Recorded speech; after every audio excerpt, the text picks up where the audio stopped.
Bon dia a totes i a tots. Benvinguts en aquest acte de presentació de l'informe d'indicadors de recerca i innovació de les universitats públiques catalanes que editem aquest any des de la CUP.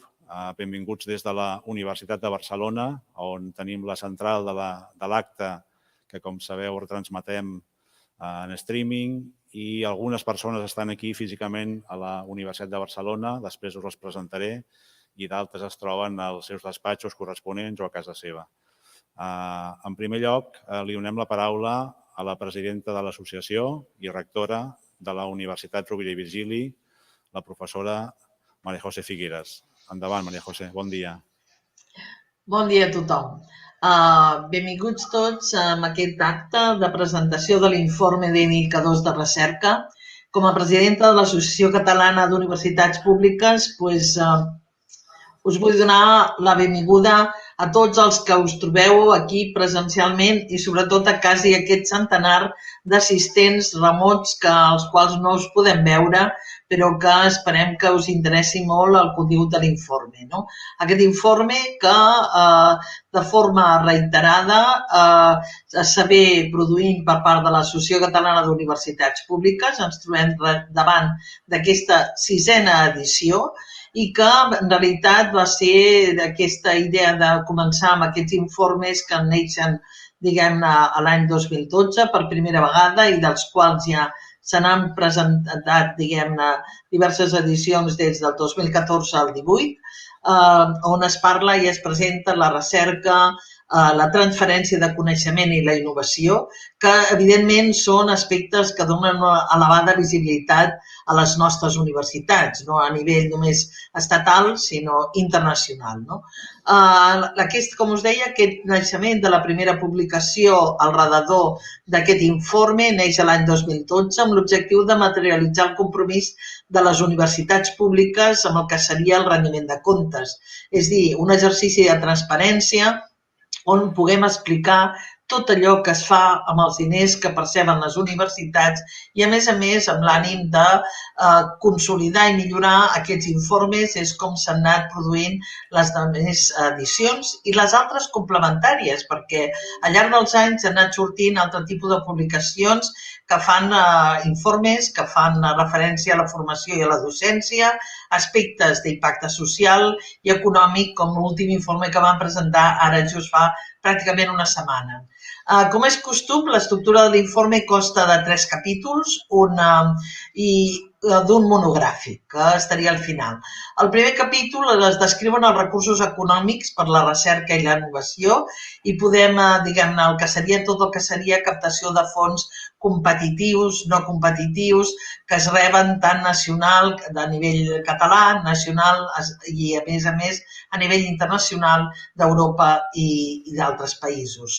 Diguem-ne, Catalunya és receptora gairebé del 30% dels fons obtinguts per les comunitats autònomes a nivell de l'estat espanyol en relació al que seria el programa europeu 2020, i molts investigadors catalans són també beneficiaris dels fons de les convocatòries del Consell Europeu de Recerca, amb els quals Catalunya se situa en una destacada 5a posició. El segon capítol presenta la producció científica i inclou, entre d'altres, la comparació de la producció científica i de l'impacte de les universitats públiques catalanes respecte al sistema universitari espanyol, on es visualitza també que Catalunya ocupa una posició de lideratge important. També es fa un anàlisi comparatiu amb Europa i del món.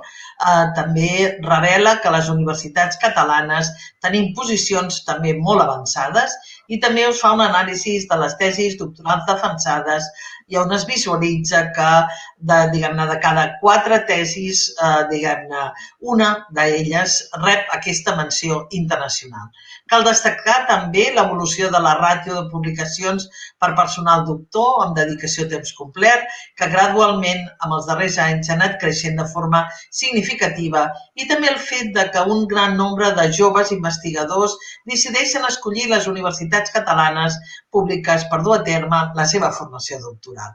Finalment, el tercer capítol estudia la innovació i la cooperació universitat-empresa. En aquesta part, ja sabeu, s'inclou, per exemple, els processos de valorització dels resultats de la recerca, aquesta idea d'arribar al mercat, tot el que seria la col·laboració público-privada, les sol·licituds de patents, d'extensions internacionals i la creixent creació d'empreses derivades de resultats de recerca i el nombre ascendent de càtedres, universitat, empresa i societat, que és una altra eina de relació entre les universitats i la societat.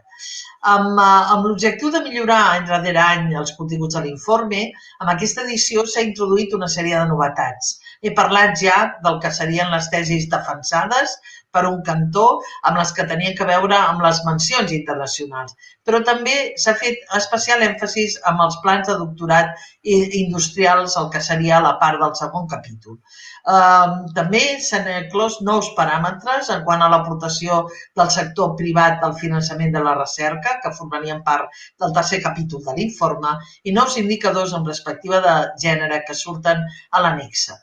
És una gran satisfacció afirmar que les dades de l'informe mostren l'excel·lent nivell de la recerca i la innovació universitària a Catalunya amb el context de l'estat espanyol, europeu i internacional, equivalent als de països de referència. I això, malauradament, malgrat l'infrafinançament rebut els darrers anys que podria haver, diguem-ne, perillat inclús aquestes posicions. Sabem que no podem tirar molt més d'aquesta falta de finançament perquè sí que és veritat que el relleu generacional posa en perill mantenir aquests estàndards de producció. Evidentment que amb molts més recursos podríem fer moltes més coses. Tanmateix, constatem que encara queda camí per recórrer, sobretot si ens comparem amb altres economies europees similars i a tall d'exemple pel que fa a la necessitat de millorar la cooperació universitat-empresa i dels índexs d'innovació. I, a més, l'inici del nou programa marc europeu de recerca i innovació Horizon Europa pot significar una molt bona oportunitat per incrementar la captació de recursos per part del conjunt d'universitats públiques catalanes. A banda de la secció corresponent a les dades, val la pena destacar que amb la present edició de l'informe monogràfic s'ha dedicat al desenvolupament professional amb el marc de l'Estratègia Europea de Recursos Humans per la investigació i a l'analitzar com aquesta s'ha adaptat en cadascuna de les universitats públiques catalanes. És un orgull observar que totes les universitats han traçat plans d'acció plurianuals per implementar aquesta estratègia i constatar que totes, sense excepció, han rebut el reconeixement de la Comissió Europea en forma del segell de qualitat HR Excellence in Research. Només em resta agrair, com és de justícia, l'esforç fet pels tècnics de les 8 universitats, d'UNEIS, principal font d'informació de l'informe, de l'Agència Catalana de la Qualitat Universitària de Catalunya, que ha participat en l'elaboració de l'informe, així com el personal de la Secretaria Executiva de l'Associació Catalana d'Universitats Públiques. Espero que aquesta jornada la trobeu interessant i que ens serveixi per seguir reforçant aquests àmbits amb els que tenim que seguir treballant. Moltes gràcies per la vostra assistència. Moltes gràcies, rectora i presidenta de la CUP, per les teves paraules. Com bé deies, ja és una certa tradició que la CUP presenti anualment els informes sobre l'activitat universitària de les universitats públiques i, en aquest sentit, com deies, és la 6a edició que presentem l'informe de recerca i innovació. Avui és el 6è cop que presentem l'informe de recerca. Com alguns sabeu, també n'hem presentat ja 2 en els darrers anys sobre docència i formació i n'hem presentat 3 sobre el que en diem els impactes socioeconòmics de les universitats públiques. Just fa molt pocs dies, la setmana passada, també amb la presència de la rectora, vam presentar l'informe sobre el valor social de les universitats públiques. Dir-vos que l'informe, el que presentem ara mateix, ja està disponible a la web de la CUP, ja el podeu descarregar de la web i també l'hem editat també en paper, també estarà disponible en paper per qui ho vulgui i en breu jo crec que serà cosa de 2 o 3 dies probablement, tindrem també la versió en llengua castellana i llengua anglesa que està a punt també de sortir.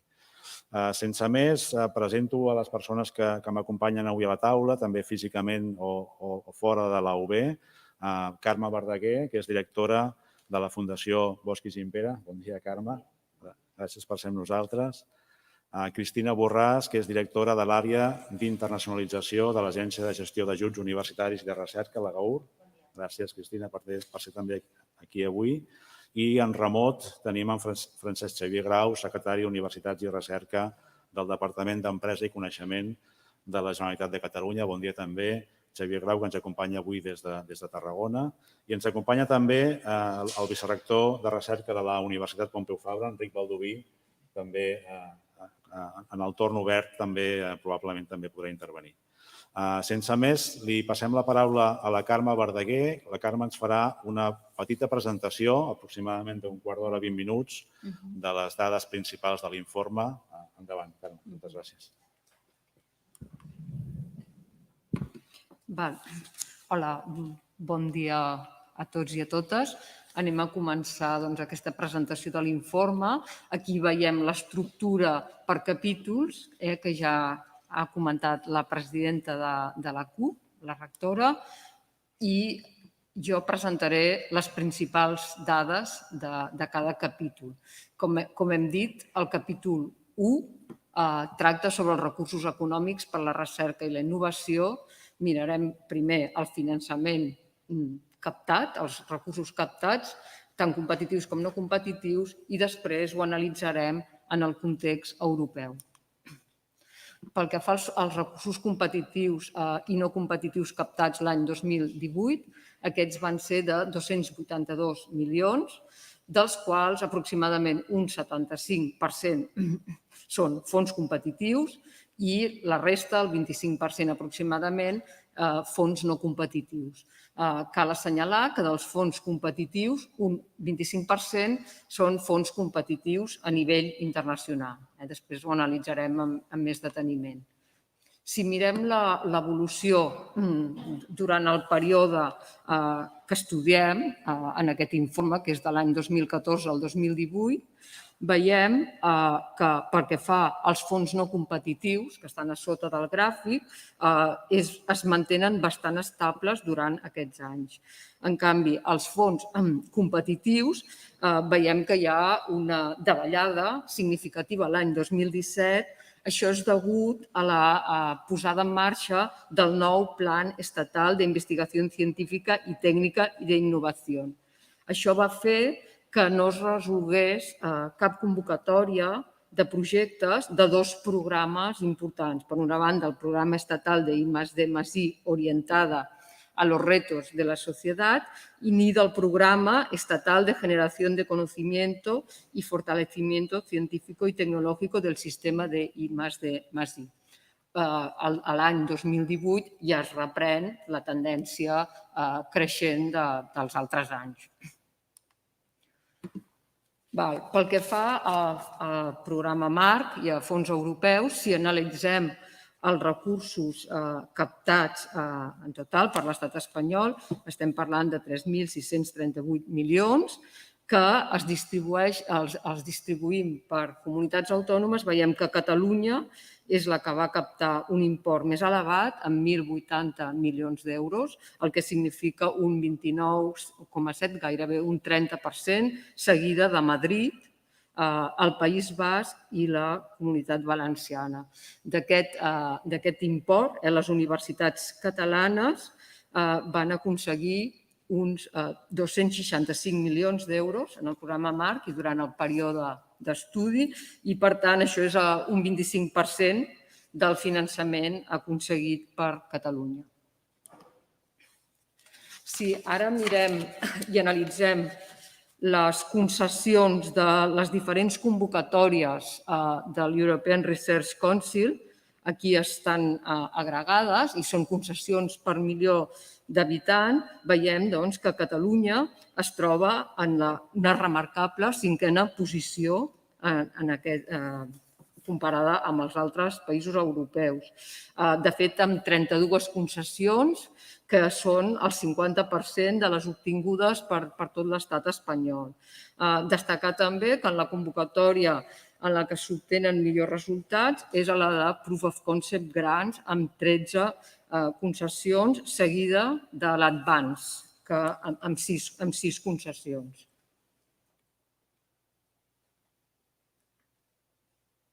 Passaríem ara al capítol 2 sobre producció científica. Perdó. Passaríem ara al capítol 2 sobre producció científica. Parlarem primer de les produccions i la qualitat, publicacions i qualitat d'aquesta producció científica i després mirarem també algunes dades, alguns paràmetres d'eficiència. Bé, si mirem on estan situades les institucions catalanes en el rànquing mundial d'institucions de recerca, en aquest cas pel període 2013-2017, veiem que les universitats públiques catalanes encapçalen aquest llistat. De fet, trobem 6 d'aquestes universitats, 6 universitats públiques catalanes que estan en les 10 primeres posicions d'aquest rànquing.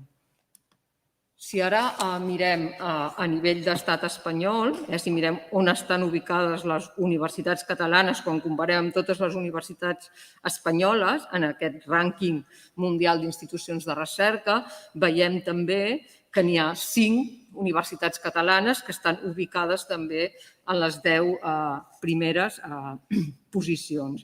I aquí el que estem mirant ja és l'impacte. Veiem que les universitats tenen un impacte, les universitats catalanes, un impacte superior a la mitjana mundial i que ocupen les primeres posicions en el conjunt de les universitats de l'estat espanyol. Anem a veure ara les tesis, l'evolució en els cursos acadèmics que s'estudien de les tesis doctorals amb menció internacional. Veiem que una de cada 4 tesis doctorals defensades ha rebut una menció internacional. I aquesta és una dada i un percentatge molt rellevant i molt destacable. També s'han analitzat en aquest informe per primera vegada les tesis doctorals que s'han defensat en el pla de doctorats industrials. Pensem que amb aquest informe que estem parlant de recerca i d'innovació també era interessant d'analitzar aquesta dada. Veiem que, tot i que és un percentatge encara baix respecte al total de tesis doctorals defensades, es manté entorn de l'1,5-2% sobre el total, però és destacable també la seva evolució. Anem a veure ratis d'eficiència. Anem a veure com evoluciona el rati de publicacions per personal docent investigador, també durant el període d'estudi. Ho mirem pel que fa a les universitats públiques catalanes, les universitats públiques espanyoles i les universitats de l'Estat sense les catalanes. Veiem que l'evolució és una evolució creixent, molt notable, pel que fa a la productivitat del personal docent investigador de les universitats públiques catalanes que tenen una posició capdavantera. Veiem que fins i tot duplica les de la resta de l'Estat menys Catalunya. I aquesta evolució és creixent i molt positiva. Si mirem el rati de publicacions per personal doctor que es dedica a la recerca, amb dedicació a temps complet, també veiem que la productivitat d'aquest personal ha anat creixent gradualment durant els anys de l'estudi. Anem a analitzar les dades ara en un context europeu. Si mirem la despesa en recerca i desenvolupament respecte al PIB, al Producte Interior Brut, i mirem també l'impacte de la producció científica en els països de la Unió Europea, agafant els 15, veiem que el sistema de recerca català se situa aquí, en el quadrant de sota, que bàsicament té un impacte important, té un impacte alt, malgrat que la despesa en R+D es situa encara per sota la mitjana i està en el mateix amb altres països com el Regne Unit, Irlanda i Luxemburg.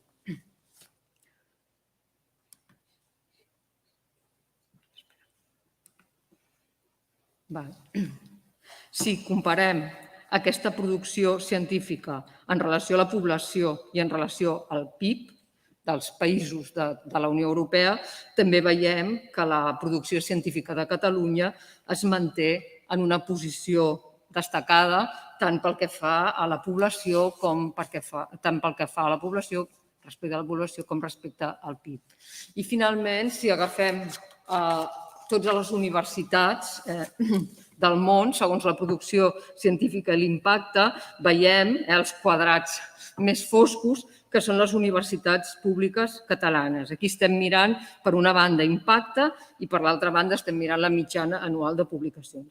Veiem, doncs, que les universitats públiques catalanes ocupen posicions destacades tant al context europeu com en el context mundial.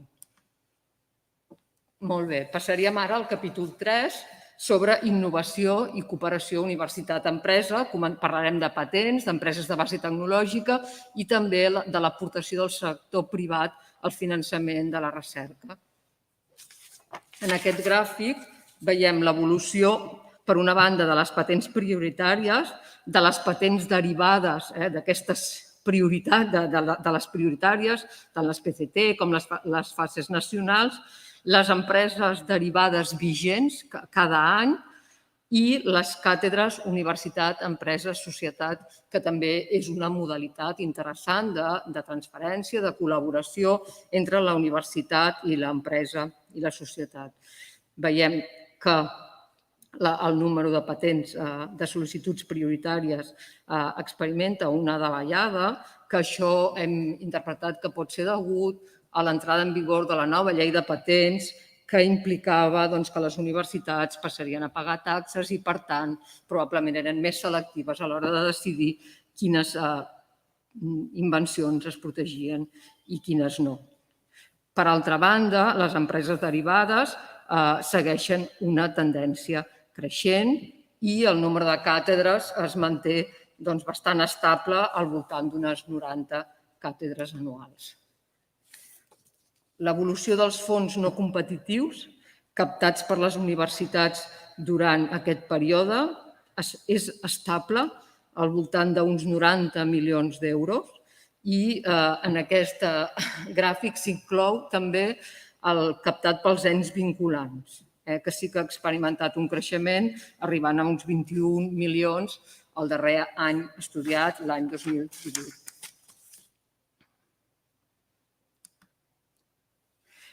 I l'aportació del sector privat al finançament de la recerca, que aquest és un gràfic, és un paràmetre que s'inclou per primera vegada en aquest informe, representa de l'ordre d'un 20-21% l'any 2018 del total de fons aconseguits per les universitats per la recerca, tant competitius com no competitius. I comentarem ara breument l'annex sobre els recursos humans per a la recerca, és a dir, les persones que fan possible tots aquests resultats que acabem de comentar. En primer lloc, analitzem els estudiants matriculats en màsters universitaris per gènere i també els nous estudiants durant els cursos acadèmics que és objecte de l'estudi. Veiem que tant uns estudiants com els altres estan experimentant un creixement important i també aquí també incloem, també per primera vegada en aquests informes, dades de gènere i veiem que el percentatge de dones en els màsters universitaris també experimenta un creixement. creix el nombre total, però també creix el percentatge de dones. I els nous estudiants també veiem que experimenten un creixement important. Pel que fa a personal docent investigador, segons el tipus de contracte i segons el grau de titulació, veiem que el PDI funcionari en el conjunt de totes les universitats públiques catalanes representa de l'ordre d'un 25% i el PDI contractat, doncs la resta, un 75%. I sobre aquest total, tant de PDI funcionari com de PDI contractat, que són uns 19.723, un 60% és PDI doctor. Aquí tenim l'anàlisi del personal dedicat a la recerca per trams d'edat i també per gènere.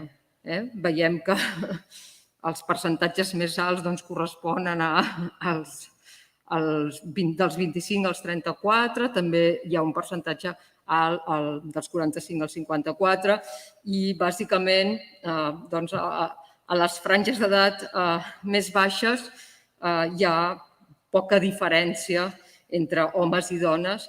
Això es va incrementant amb l'edat i també després, ara veurem en el següent gràfic, que és molt clar sobre...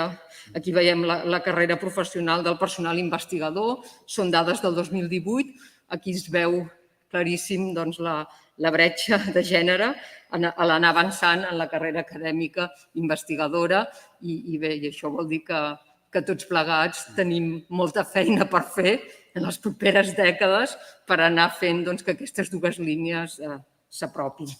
I això seria tot per part meva.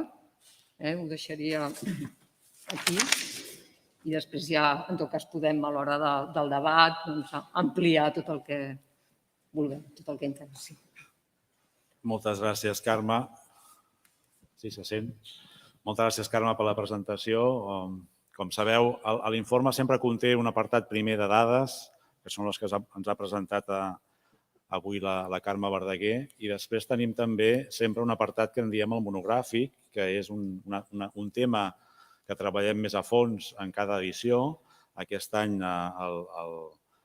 l'hem dedicat als recursos humans, als professionals de la recerca, i en aquest sentit ens acompanya Cristina Borràs, com us deia abans, ella és directora de l'àrea d'internacionalització de l'Agència de Gestió d'Ajuts Universitaris i de Recerca, la GAUR, que ens presentarà les línies generals d'aquest monogràfic. Ella també ha escrit un dels capítols del propi monogràfic i té àmplia experiència en l'àmbit de la gestió dels professionals de la recerca. Gràcies, Cristina, per ser amb nosaltres. Endavant. Gràcies, Josep Maria. Per la meva part, primer de tot volia agrair a la CUP per haver escollit aquest tema precisament en un moment important de canvi en el que és les polítiques europees i que refermen els principis per continuar empujant cap a la carrera investigadora i un mercat més obert a tot l'espai europeu de recerca i com a reconeixement a les institucions que han estat compromeses per tirar endavant en aquestes iniciatives.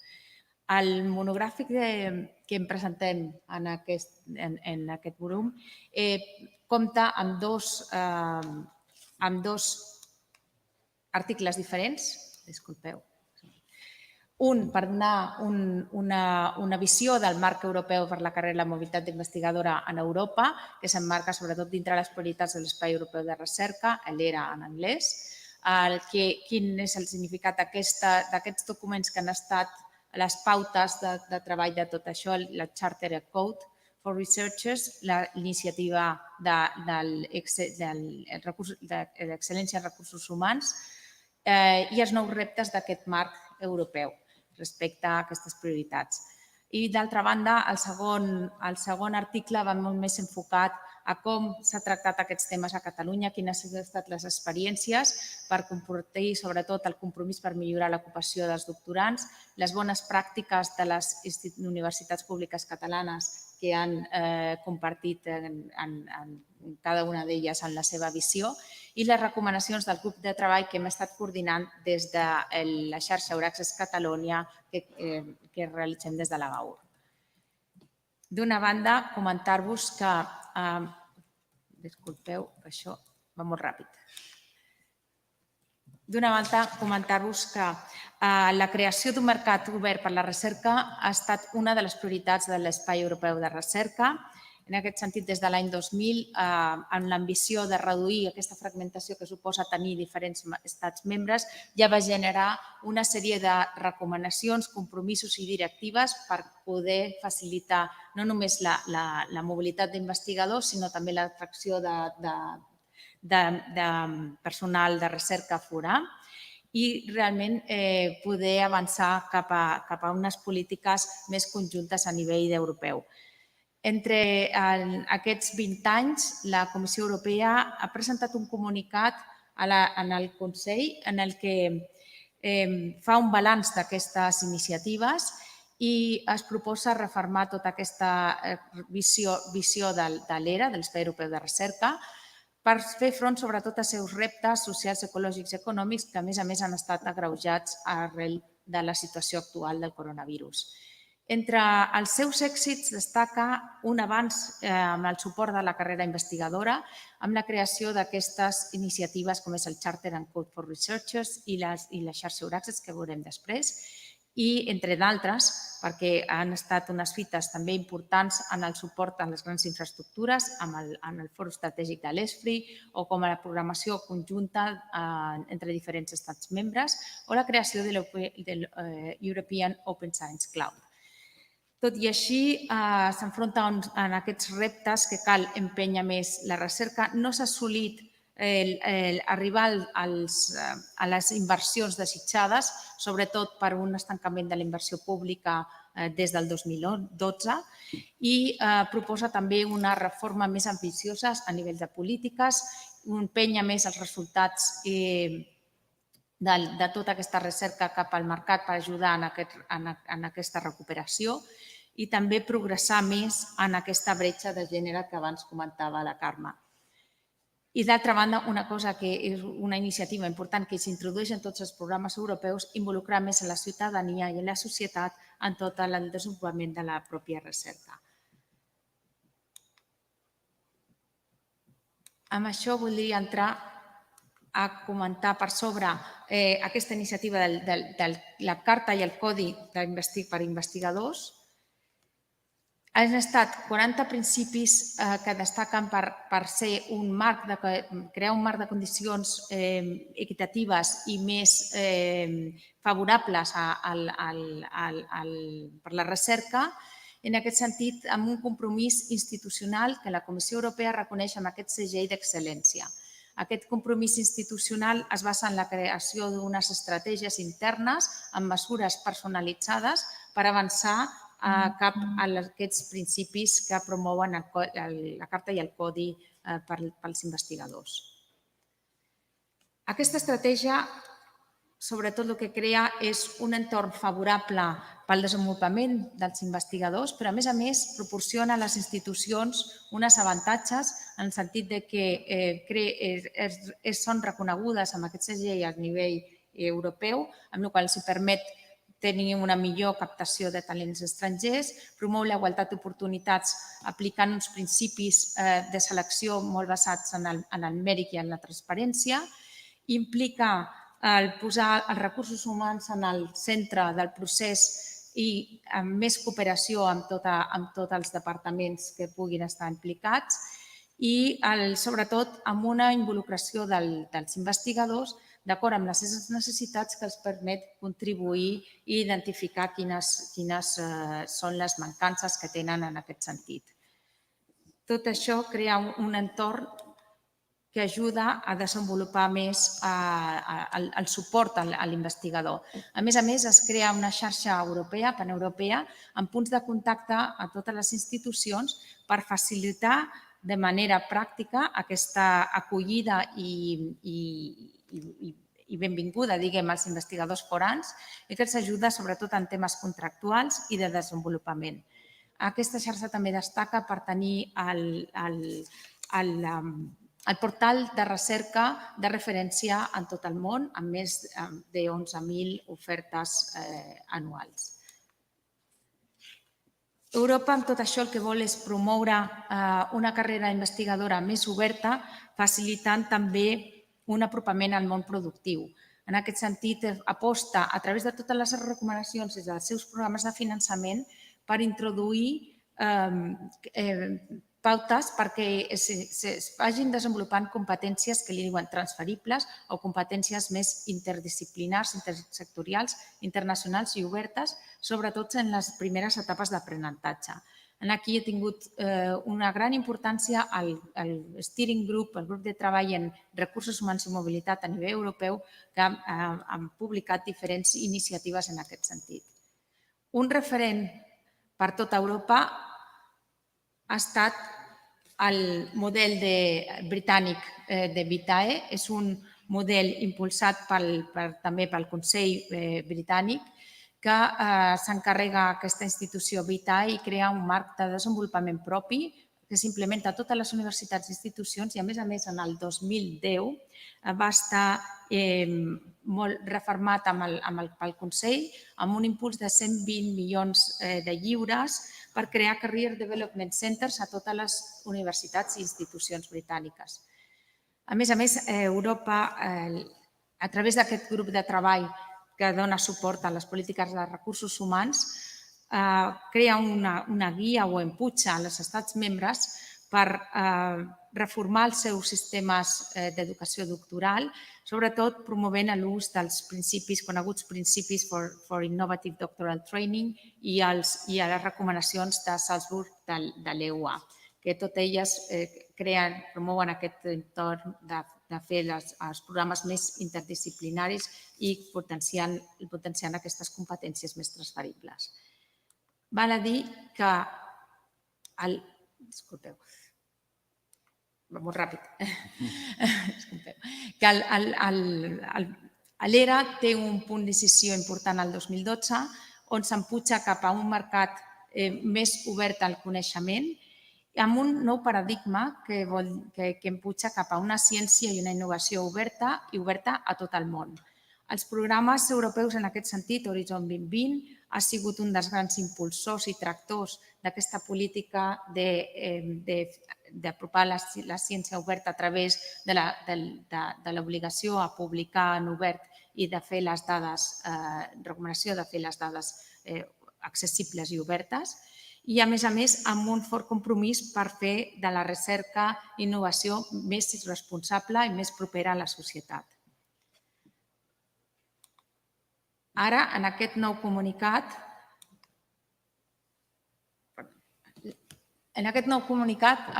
l'ERA sobretot empuja els estats membres a refermar el seu compromís cap a la recerca i la innovació, partint com a base la iniciativa i el pla d'acció que s'ha implementat en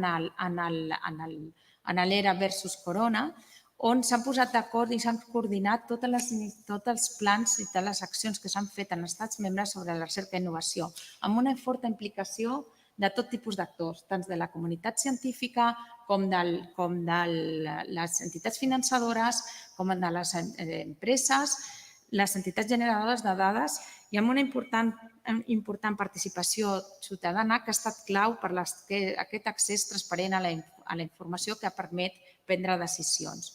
En aquest aprenentatge promou reforçar un espai per la mobilitat dels investigadors amb un coneixement, per l'accés al coneixement i a la tecnologia, de manera que tothom es pugui beneficiar d'aquests resultats. Identifica 14 accions amb un full de ruta concret que es desenvoluparan en els propers anys, vinculades amb aquests objectius estratègics que hem comentat a l'inici sobre enfortir la mobilitat dels investigadors i el flux de coneixement, incentivar la inversió en la recerca i la innovació, promoure la igualtat de gènere i la diversitat i millorar la cooperació entre tots els agents involucrats. És important destacar també que en aquesta era digital sobretot s'intentarà connectar més aquest espai de recerca amb l'espai europeu d'educació superior i l'agenda de capacitats per l'educació digital. Destacaria, finalment, disculpeu, destacaria que aquestes mesures identifiquen 4 iniciatives importants per lo que fa al desenvolupament professional de la investigació que es duran a terme abans del 2024. Per una banda, crear un marc competencial que introdueixi sobretot les competències de recerca en el marc de competències genèric de l'ESCO, en el qual fins ara no les ha recollit. Tenir més vínculs entre les plataformes d'ocupació del EURES i Europass, una reforma o una actualització dels principis del Charter and Code i d'acord amb l'aprenentatge que hi ha hagut fins ara sobre l'estratègia de recursos humans i on s'involucri també més les competències cap a la ciència oberta i una iniciativa particular del ERA4U per empujar més la mobilitat intersectorial, l'emprenedoria i recolzar aquests països en els quals no estan tan avançats en l'àmbit de recerca. Tanmateix, una de les iniciatives és crear una plataforma per talent a Europa i millorar aquests suport o serveis que estan donant des de la xarxa Euraccess. Amb aquest ventall d'expectativa entraré ja a donar una visió de què ha passat fins ara, com hem estat promovent i recolzant tota aquesta estructura i estratègia de recursos humans que promou unes millores en el nostre sistema també. Des d'un punt de vista de compromís, destacar que també el govern ja des del 2016 va fer una resolució per la qual apuntava a millorar aquest acostament cap al model europeu i convidava les institucions a que sol·licitessin aquesta acreditació pel segell d'excel·lència europeu.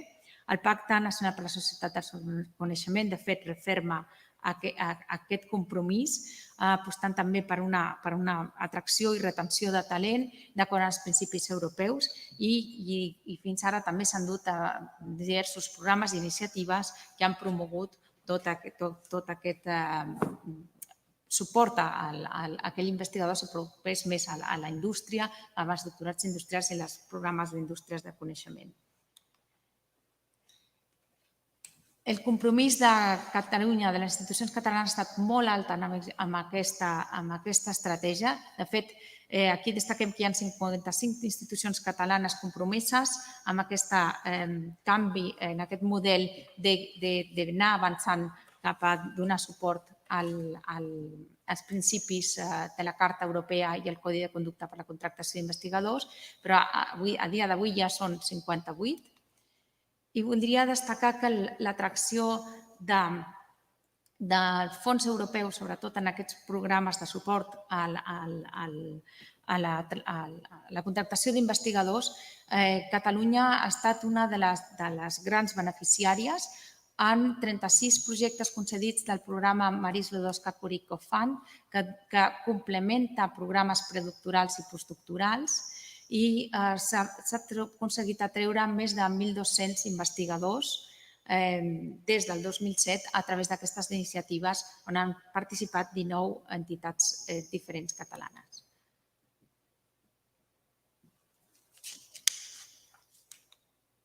Hem canviat.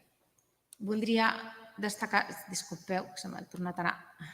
Voldria destacar la rellevància de les competències transversals. També es destaca en l'informe i en l'estudi que ha fet d'inserció laboral dels doctors i doctores de les universitats catalanes presentat per l'ACU, on precisament fa èmfasi en que aquestes competències més modernes s'haurien d'impulsar més en els programes de doctorat. En les dades facilitades per ells, referents a aquest estudi, fan una diferenciació entre els homes i les dones i podem veure que hi ha poca diferència, però en aquest sentit destaquem que les dones tenen un nivell d'acreditació superior en algunes competències relacionades precisament amb el treball en equip, amb l'impacte de la recerca i en la captació de fons. Hem estat treballant ja des de fa un temps amb algunes institucions catalanes que han volgut compartir les seves bones pràctiques i els reptes en aquest desenvolupament professional i voldria destacar el seminari que vam fer el 2016 amb la participació de la directora de Vitae del Regne Unit, on ens va inspirar una mica amb les seves polítiques i la seva trajectòria per poder continuar amb aquest suport. Aquestes institucions, vull dir que aquest grup de treball ens reunim puntualment, són aquestes institucions que en el seu moment van voler compartir aquestes iniciatives, però està obert a totes les institucions del sistema que ens vulguin acompanyar.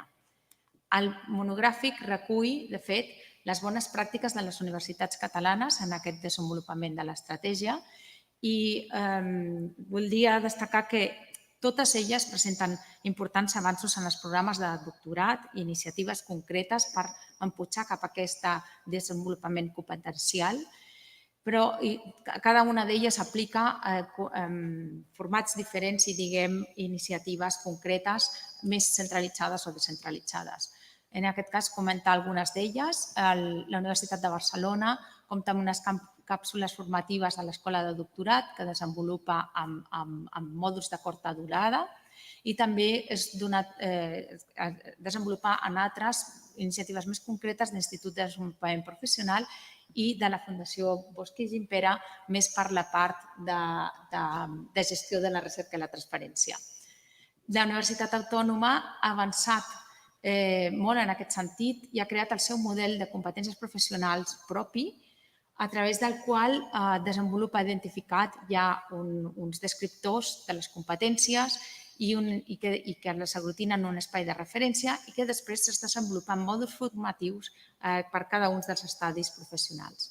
La Universitat Politècnica ha desenvolupat un programa de formació en competències que es desenvolupa en diferents iniciatives, cursos, seminaris i tallers, sobretot per joves investigadors. La Universitat Pompeu Fabra destaca també un parell d'iniciatives avançades en aquest sentit, el programa Cíclics, que promou la formació interdisciplinària per als investigadors en la seva primera etapa, comptant amb el Centre d'Innovació i Aprenentatge, i el programa PRBB Intervals, un programa una mica transversor i innovador per trencar en aquestes barreres disciplinàries i també en les bretxes d'aprenentatge tradicional. La Universitat de Ginebra també compta amb càpsules formatives a través de l'Escola de Competències, on es treballen aquestes competències transversals i s'adapten a les diferents necessitats. I, disculpeu, que m'ha tornat a marxar. La Universitat de Lleida té un pla de formació anual entre els mòduls, sobretot enfocats en la recerca, en la transferència i la comunicació, i participa en les jornades doctorals del Campus Iberus. La Universitat Rovira Virgili també ha avançat molt i ha aconseguit tenir un pla de formació en competències transversals a nivell institucional que es desenvolupa en diferents blocs adaptats a les necessitats dels investigadors. I, finalment, la Universitat Oberta de Catalunya promou un catàleg de serveis de recerca i un pla de formació de millora contínua en aquestes competències. Disculpeu, que potser clico molt fort. El grup de treball en desenvolupament professional que ens hem estat reunint en el marc de la xarxa Euraccess ha destacat una sèrie de recomanacions com a sistema de coneixement per fer el sistema molt més atractiu i competitiu de cara als investigadors forans i poder avançar cap a aquesta revolució de les competències transversals. I recomana, de fet, crear un marc de desenvolupament competencial propi a nivell de Catalunya amb un catàleg que sigui adaptable a les necessitats de les diferents universitats, el reconeixement curricular i de criteris d'avaluació amb indicadors de sistema i d'impacte.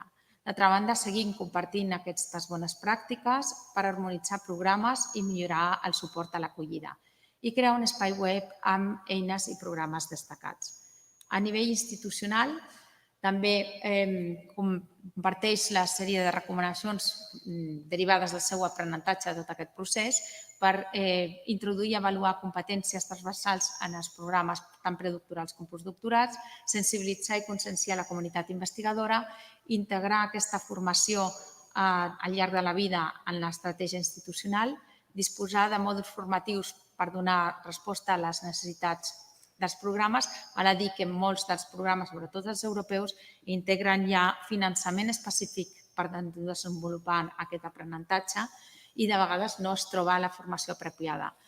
Crear activitats i continguts amb un enfoc sistèmic i que realment permeti fer front als contextos canviants i impulsar una comunitat de professional interna dedicades a aquesta formació i desenvolupament de la carrera que permeti donar resposta a aquesta estratègia.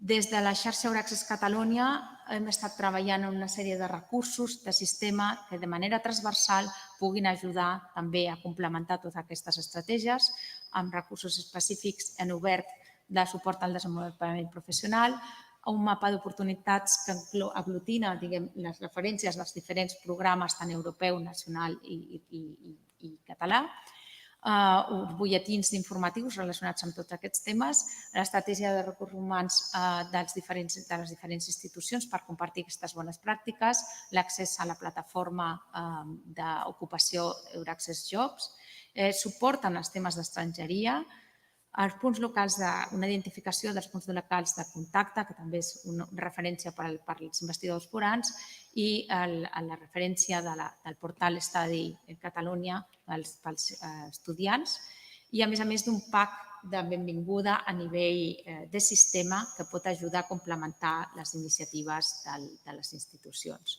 Bé, finalment, vull donar les gràcies sobretot a la implicació del grup de treball en el desenvolupament d'aquest article perquè han estat realment els veritables impulsors d'aquesta iniciativa i d'aquests documents. Moltes gràcies, Cristina, per aquesta presentació extensa sobre el monogràfic que hem dedicat a la carrera professional i al suport als investigadors de les nostres universitats en el context europeu. I sense més, obrim el debat, obrim un torn de preguntes o de dubtes que pugueu tenir. Us animo a fer preguntes o a fer comentaris en el propi xat que tenim obert online. Si veieu ja a la pestanya dreta on podeu fer preguntes. De fet, en tenim una primera molt tècnica que ens diu si les fonts de les dades de publicacions hem fet servir Web of Science o Scopus. Entenc que depèn de la taula, hem fet servir una base de dades o una altra, depenent una mica de la disponibilitat. Sí, a l'informe està indicat. A l'informe, exacte. Està indicat la font. A cada gràfica o cada quadre podreu veure sota la referència de si són dades agafades de Scopus o de Web of Science. I algunes són elaboració pròpia.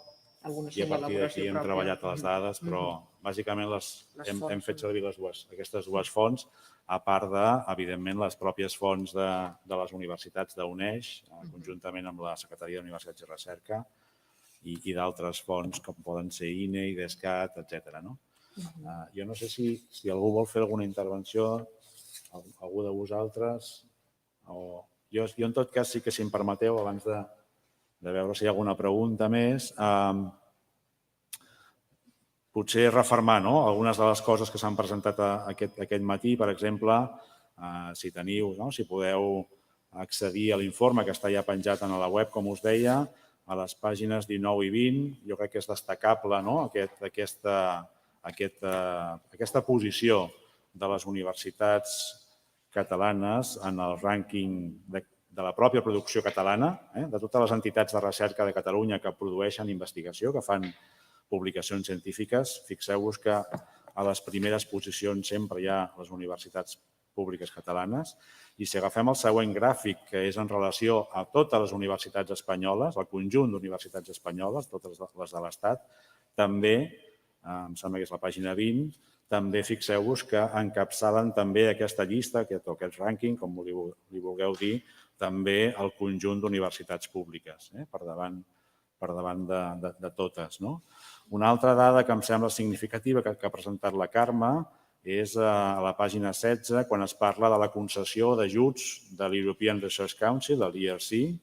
Em refereixo a la pàgina 16 i fixeu-vos que, com bé deia ella, Catalunya ocupa la 5a posició. Catalunya, si l'agafem com a país europeu, estem en 5a posició en captació de fons de tots els tipus d'ajuts i beques del European Research Council, només darrere de Suïssa, Israel, Països Baixos i Dinamarca. Tenint en compte que dos d'aquests països no són estrictament Unió Europea, com són Suïssa i Israel. Entenc que tenen acords de col·laboració amb Unió Europea i per això poden ser partíceps dels fons europeus, però a Catalunya en aquest cas es situarien en 5a posició i també, com bé s'ha dit abans, amb un sistema de recerca infrafinançat encara. Estem encara per sota de la mitjana del finançament en recerca pública, o finançament públic de la recerca, perdó, i, per tant, la 5a posició encara és més significativa, tenint en compte que tenim menys recursos que tots aquests països. Una altra menció potser la podríem fer a la pàgina 25, quan es parla de les tesis doctorals, que també presentava la Carme, amb menció internacional. També destacar que un quart, pràcticament, 24%, de les tesis que es publiquen a les universitats catalanes ja són amb menció internacional, per tant, aquesta visió també d'amplitud internacional. I, finalment, l'última dada que m'agradaria destacar és la de la pàgina 26, on fixeu-vos que hi ha la producció de publicacions per part del PDI, del personal docent investigador de les universitats públiques i de la resta de l'Estat.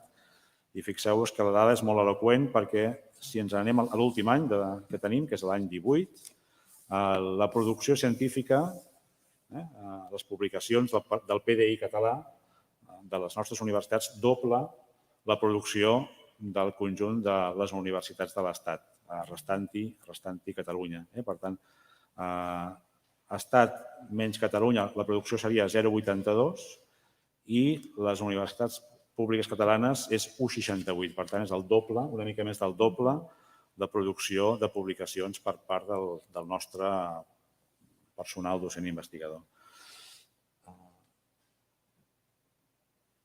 Hi ha alguna pregunta?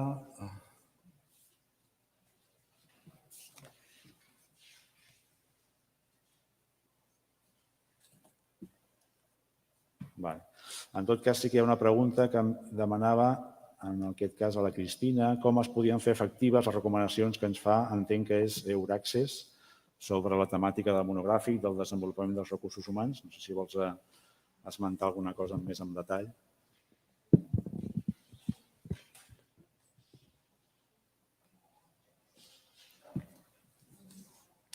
Bé, de fet, la reforma, diguem, el nou espai europeu de recerca en les seves prioritats està estudiant mecanismes per avançar en tots aquests aspectes.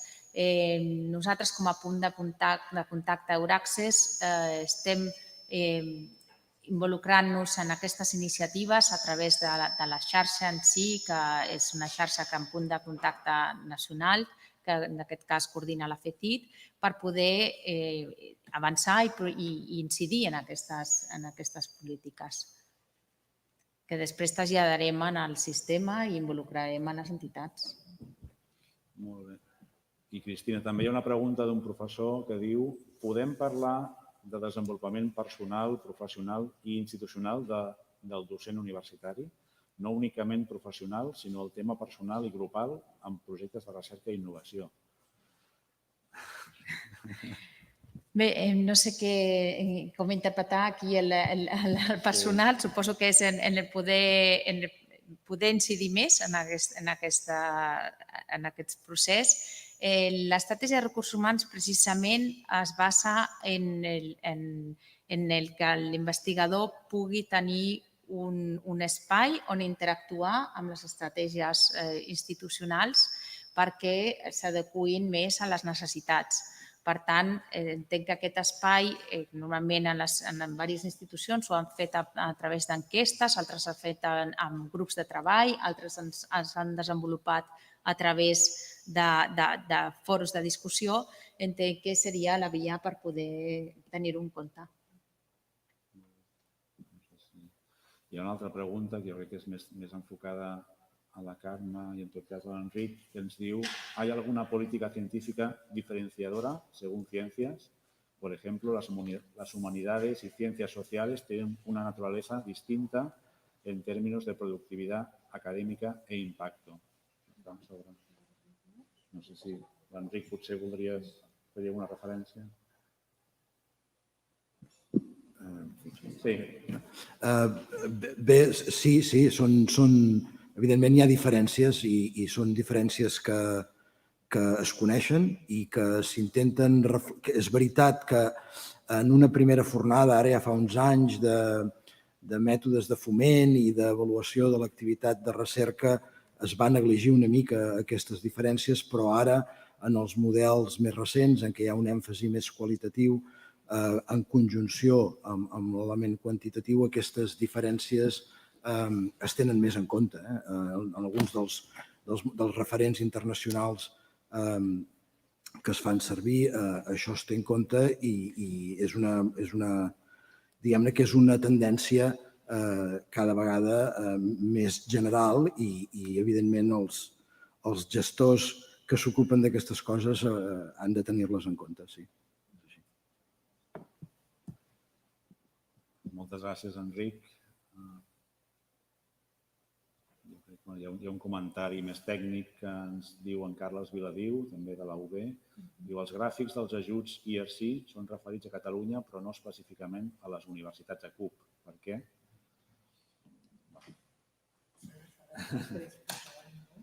Sí, ens va semblar que era més adequat agafar el conjunt de dades de tot Catalunya, tot el sistema, que evidentment inclou també no només les universitats, sinó el conjunt de centres de recerca de Catalunya. Ara com ara no veig cap altre comentari, pregunta.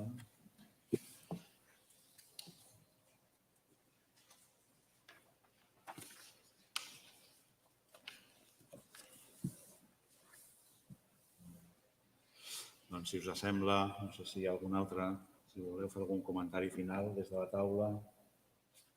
Jo crec que no, que ha quedat dit. Sí? Sí. No sé si la presidenta de la CUP, la rectora, no sé si voldries fer alguna intervenció, fer algun comentari. Jo crec que heu posat en valor tots els aspectes i que l'informe està per consultar, no? I el que serà rellevant serà veure com la Covid, no? Amb el proper informe, un apartat específic on puguem veure si hi ha hagut per un cantó un impuls, grups de recerca que han potenciat treballs en aquest àmbit del coneixement, diguem-ne, tant des de l'impacte de la pandèmia econòmica, sanitària, social, és a dir, i al mateix temps també poder veure si els recursos, no? Hi ha hagut entenc jo, una important captació de recursos de les universitats espanyoles, diguem-ne, catalanes, versus els sistemes que s'han ofert ara cara a la Covid, no? I jo crec que serà un bon moment, però sí que és essencial el que s'ha remarcat aquí, no? Que mantenir un sistema com el nostre, depenent sempre de recursos externs i que sense una aposta clara pot posar en perill el sistema i això és una cosa que tenim que intentar impedir entre tots. Només era aquesta observació. Joan Maria, gràcies. Moltes gràcies, rectora. I, si us sembla, passem ja al que seria l'acte de la cloenda. Ens introduirà unes paraules el secretari d'Universitats i Recerca de la Generalitat de Catalunya, Francesc Xavier Grau. Bon dia, Xavier. Hola, bon dia. Endavant. Molt content de tenir-te també aquí, perquè tu ho coneixes molt bé. Des de la CUP vam començar aquests informes amb la teva presidència i és un plaer tenir-te avui aquí amb nosaltres i jo crec que content també de veure que la política va donant fruits i que ja portem 11 informes publicats en aquests últims 8 anys. Endavant, Xavier. Doncs moltes gràcies per tornar-me a convidar a participar en la presentació d'aquest informe, efectivament. Primer, bon dia a tothom. No tinc una relació d'assistents, però sí que naturalment he vist a la rectora. Bon dia, rectora i presidenta de la CUP i els que us acompanyen a la taula, també. Deia que gràcies per convidar-me un altre cop a la presentació d'aquest informe que va néixer fa gairebé 10 anys Es va publicar el 2012, però va prendre tot un any també desenvolupar el treball. I jo crec que tots els objectius que ens plantejàvem llavors, jo veig que s'han assolit. Primer, per aquells que ho puguin recordar, fa uns 10 anys ens trobàvem enmig d'alguna mena de campanya de descrèdit de la universitat pública i era necessari donar-hi resposta informativa amb bon coneixement de causa a través, i aquest informe havia de contribuir-hi. Jo crec que aquest objectiu s'ha assolit. Em sembla que avui en dia ningú discuteix l'extremada eficàcia i eficiència de la universitat pública com a instrument bàsic de generació de coneixement del país. L'informe ha estat molt explícit en aquesta direcció. També una altra finalitat que tenia era l'estabilitat. Que no fos un informe ad hoc. Ara, avui, enguany, miro aquestes dades i l'any que ve miraré unes altres dades. No, és tenir un informe sistemàtic, estable, que permetés veure l'evolució del sistema. I veient l'informe que s'ha presentat avui, recordo perfectament alguns dels gràfics originals i amb certa emoció m'agrada veure com aquesta estabilitat s'ha aconseguit i podem veure com de manera consistent el sistema universitari contribueix en la generació de coneixement i a l'impacte científic que aquesta té, també en la transferència. I un altre element havia de ser tenir incidència en les preses de decisions i l'establiment de polítiques. Des del coneixement propi de les universitats. Les universitats se coneixen millor gràcies a aquest tipus d'informes i prenen, per tant, decisions en política universitària i en política de recerca d'acord amb la informació, basades en l'evidència, però l'administració també. Per això us vull felicitar. Felicito a les 8 universitats de la CUP, també a tot el sistema universitari de recerca, que d'alguna manera també ja està reflectit en l'informe. Per quantitat i per qualitat. Ara al final, Josep Maria ha remarcat algunes taules i algunes informacions que reblaven una miqueta el clau. El sistema universitari català i les universitats públiques principalment encapçalen qualsevol relació que es fa a nivell de l'estat espanyol sobre impacte científic. I també ho encapçalen a nivell català quan considerem tot el sistema de recerca. Ho encapçalen en termes de qualitat en l'impacte, aquest impacte normalitzat promig, i també de quantitat. Fins al punt que el pes total que té el sistema universitari català en el sistema universitari espanyol està molt, molt per sobre del pes demogràfic de Catalunya en Espanya. El 16% demogràficament, el 21 i escaig, 21,5% el que fa amb quantitat de publicacions i me sembla que és un 25% en el qual fa quantitat de cites. Per tant, un diferencial que és considerable. Estem, en termes d'impacte científic, un 33% per sobre de lo esperable en el context espanyol. I això es fa amb, com també s'ha remarcat, o ha remarcat de bon començament la rectora, que ha de fer, i també ho ha comentat en l'exposició, amb uns nivells d'inversió pública que encara avui, a nivell d'inversió pública en universitats, està per sota de la mitjana espanyola. Malauradament, encara avui està per sota de la mitjana espanyola, quan ho referim al PIB. No en termes poblacionals, però sí en termes de PIB. I aquesta ha estat l'evidència i molt fil conductor del que hem establert durant aquests 2 últims anys com grans objectius de país i reflectits en el Pacte Nacional per la Societat del Coneixement. No es pot ser una societat del coneixement sense tenir un sistema universitari i de recerca homologable en termes també de finançament internacionalment. I aquí tenim un dèficit important. I aquest dèficit ens marca l'objectiu de treball pel proper quinquenni, que són el que està marcat en el pacte, pel quinquenni 21-24, on s'ha de produir un increment sensible de l'esforç públic. Un esforç públic que és difícil perquè la pressió sobre els recursos públics, com és evident, és molt gran i per tot arreu. Tots els sectors diríem, de l'estat del benestar necessiten i justifiquen un major esforç públic. Necessitem segurament treballar molt políticament amb el que representa els recursos públics totals per poder respondre adequadament a aquestes necessitats que són ben clares i evidents en l'àmbit del coneixement. Ha de millorar el total d'inversió pública en recerca global. L'objectiu del pacte, que no pot ser altre, vol dir apropar-nos a la mitjana europea en global, amb els 2 components, amb una major inversió privada, però també a una major inversió pública, i en forma part perquè la universitat és la base d'aquesta recerca global, però també en termes només universitaris cal millorar el percentatge d'inversió pública en relació al PIB.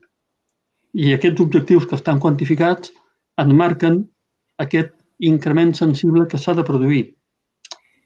I també el pacte defineix el destí d'aquests increments. Majoritàriament han d'anar a parar, en l'àmbit universitari, al desenvolupament d'un tronc de finançament que avui no existeix, que és el que diem un finançament basal de la recerca. Això ens ha de normalitzar i ens hauria de poder treure aquestes tensions que existeixen avui molt fortes que afecten la renovació generacional en particular. Hem de poder veure el pressupost de l'any 21 per veure com efectivament se van desenvolupant aquests compromisos, però ja al pressupost del 20 hem pogut constatar algun avançament. És poc conegut perquè tampoc podem fer massa... Quan estem encara per sota del que tocaria, doncs no podem fer molts escarafalls. Però enguany el finançament que rebran les universitats catalanes en la seva globalitat és per primera vegada superior al màxim històric que es va produir abans de la crisi. Per tant, és un nou màxim històric.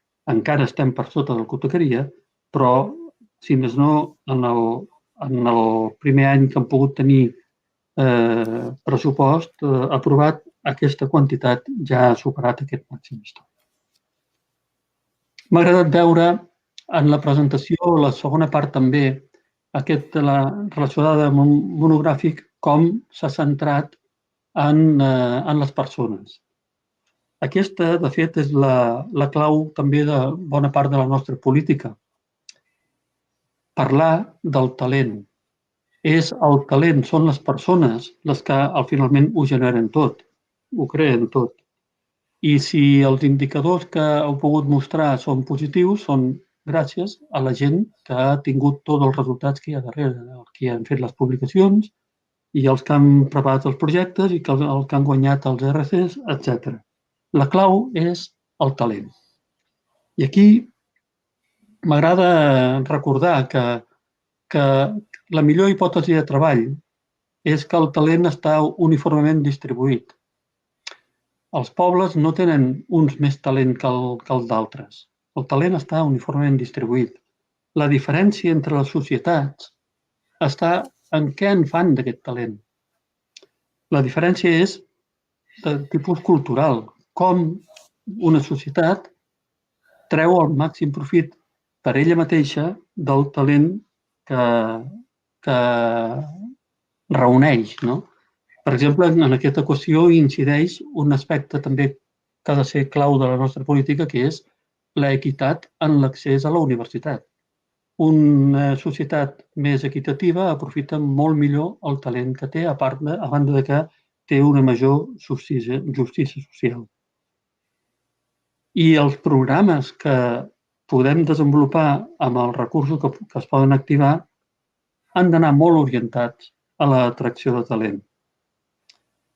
Per exemple, quan he dit finançament basal de la recerca, el programa principal que volem que el suporti és aquest que diem de suport a departaments i unitats de recerca, és a dir, finançament basal dels departaments investigadors, per assegurar-nos una renovació generacional adequada, una atracció de talent adequada. I tots els aspectes que també són aspectes molt, diríem, estructurals i quantitatius, però el monogràfic ha fet molta referència a estàndards europeus en relació a competències transversals que s'han de poder desenvolupar també en la formació d'aquest talent. I estic molt d'acord. I amb això us reconec i us agraeixo la feina que heu fet, però també us convido a ser molt presents a Europa. A les diferents universitats, no tan sols des de vessants tècniques, sinó també de vessants, sobretot de vessants polítiques, vicerectors i rectors, ser presents i actius en els fòrums on se construeix aquesta política europea. L'EUA és potser el millor exemple, EUA i les seves derivades, el Council for Doctoral Education o ECAF, el fòrum de qualitat. És allí on se van consolidant les polítiques que després ens ajuden a definir millor les nostres polítiques. L'exemple que he vist avui m'ho he recordat molt clarament i us felicito per aquesta, diguéssim, progressiva incorporació d'aquests estàndards europeus també en els components més soft de les polítiques d'atracció de talent. Res més, una vegada més, felicitats i moltes gràcies per la feina que dueu a terme. Moltíssimes gràcies, Xavier, per la teva intervenció, per les teves paraules. Jo, en tot cas, si em permets, sí que volia destacar l'aspecte que has esmentat. Com veiem, tenim un sistema competitiu, tenim un sistema universitari i de recerca competitiu a escala estatal i internacional. Som capaços de captar molts recursos de caire competitiu, però també, com bé deies, ens falta a l'àmbit universitari un finançament basal per a la recerca. I aquest ens consta que és una proposta que té el govern i que jo crec que ha de fonamentar també aquesta base productiva, aquesta base de generació de la recerca, en aquest cas, en l'àmbit de les universitats. I al mateix temps, quan et referies al talent, també aquesta necessitat d'apostar, de donar possibilitats als joves investigadors, als joves professors que tenen una carrera docent, investigadora difícil i que entenem que són la base que ha de permetre mantenir aquestes posicions destacades en l'àmbit de la recerca catalana a escala estatal i internacional. Moltes gràcies, Xavier. Cloem l'acte. Jo, en tot cas, sí que volia refermar una mica el perquè d'aquests informes. Una vegada més, sabeu que la nostra voluntat és tenir una màxima transparència de l'activitat que fem al si de les universitats públiques i, al mateix temps, un ampli retiment de comptes. Som institucions públiques, el nostre finançament bàsicament és públic i, per tant, tenim una obligació de retre comptes de com la inversió pública es retorna a la societat i per aquest motiu, per aquesta obligació, però també és una voluntat, estem elaborant cada any aquests informes. Com us deia abans, en els últims 8-9 anys hem publicat 11 informes, 6 de recerca, amb el que hem presentat avui mateix, 2 de docència i formació i 3 d'impactes socioeconòmics i el que vam presentar fa pocs dies sobre el valor social. Tot això, tota aquesta informació, sapigueu que està publicada online en el nostre web. La web és indicadoruniversitats.cat. Allà teniu si no vaig errat, els 11 informes que hem publicat fins al moment, perquè qualsevol persona, evidentment de la pròpia comunitat universitària, però sobretot externa, interessats, experts, estudiosos, però també periodistes, gent de l'àmbit polític, públic, puguin treure informació detallada de l'activitat universitària. I finalment, per acabar l'acte, deixeu-me dir uns quants agraïments. En primer lloc, a la Comissió de Recerca i Innovació de la CUP, que formen els vicerrectors i vicerrectores de Recerca i d'Innovació de les universitats públiques i els tècnics, els responsables de les oficines, entre els quals tenim avui el professor Enric Baldoví i Carme Verdaguer de la Fundació Bosch i Gimpera. Gràcies també a vosaltres per avui representar aquesta comissió. A l'equip d'UNEIX, de la Secretaria d'Universitats i Recerca, que també any a any també ens ajuda a sistematitzar, a proporcionar dades, a treballar amb nosaltres en aquests informes, gràcies a tot l'equip d'UNEIX, a la GAUR també per la vostra tasca i en aquest cas especial pel monogràfic que hem treballat amb vosaltres aquest any, a la Secretaria d'Universitats i Recerca pel suport que ens doneu en aquest sentit, a tots els assistents a l'acte avui, més o menys, hem tingut, crec, al voltant d'unes 80 i escaig persones connectades pràcticament des de l'inici en l'acte, gràcies a tots, i a l'equip de la CUP, especialment a Núria Jové i la Marta Bagant, que han treballat intensament aquests dies per fer possible que tinguem l'informe. És un informe complex perquè hi ha molts gràfics, moltes dades, molts quadres. A més, fem una versió en anglès i en castellà que tindreu d'aquí pocs dies també en línia i agrair-vos a tots, a tot l'equip de la CUP, la vostra implicació i el vostre temps, que ha sigut intens en aquestes últimes setmanes. Amb això, si us sembla, ho deixaríem. Gràcies a totes i a tots per ser aquí i us convido un cop més a visitar la web de la CUP d'indicadoruniversitats.cat i a remenar informació perquè ens sembla que és una informació útil per donar a conèixer l'activitat de les universitats públiques. Moltes gràcies a tots i a totes.